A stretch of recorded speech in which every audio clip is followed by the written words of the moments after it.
English Teacher Part 104. Consider individual needs. Successful skill teaching recognizes individual differences.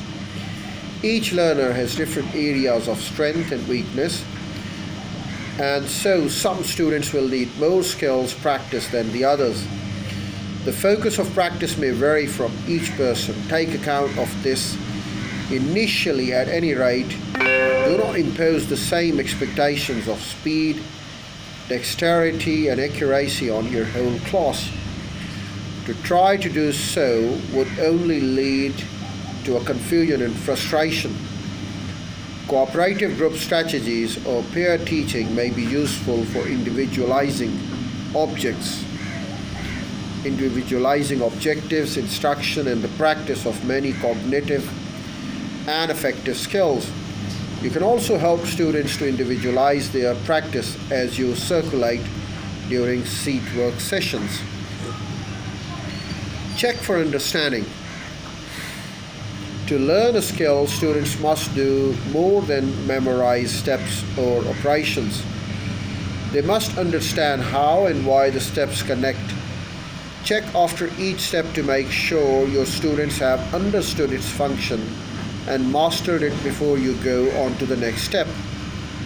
Avoid asking one step to perform the last step to the procedure and then assuming that everyone else can do so too.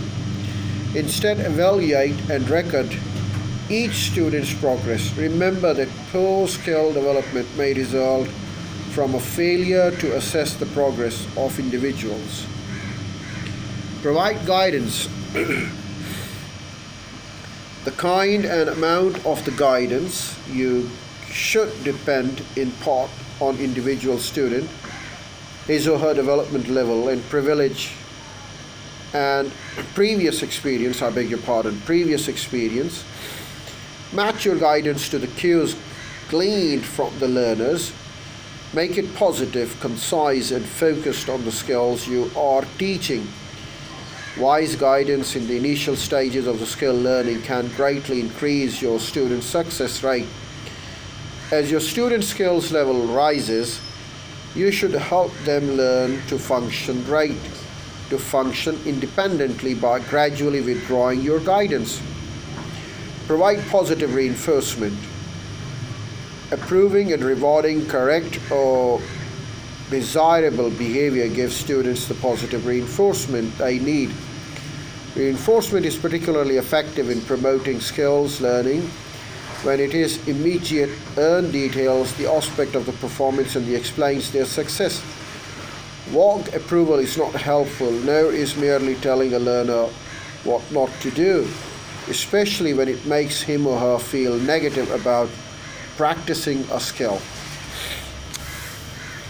Ideally, every correct performance of a skill or sub-skill should be reinforced positively and immediately until it becomes habitual.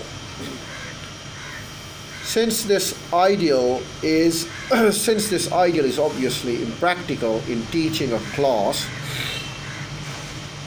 you should give reinforcement intermittently, not regularly. Studies indicate that whereas regular reinforcement speeds learning, intermittent reinforcement improves retention. Reinforcement can actually have a ripple effect, encouraging both the learner who receives it and the other students who observe it. Nevertheless, it is wise to remember that to be effective, reinforcement must be individualized. Organize success experiences. To maintain task involvement, give clear and concise explanations and directions to ensure that all your students understand them. When tasks involve understanding content, allow time for students to discuss and debrief, showing that they have accomplished transfer by linking the new familiar content.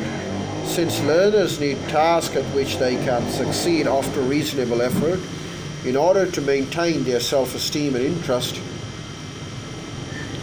it makes sense to organize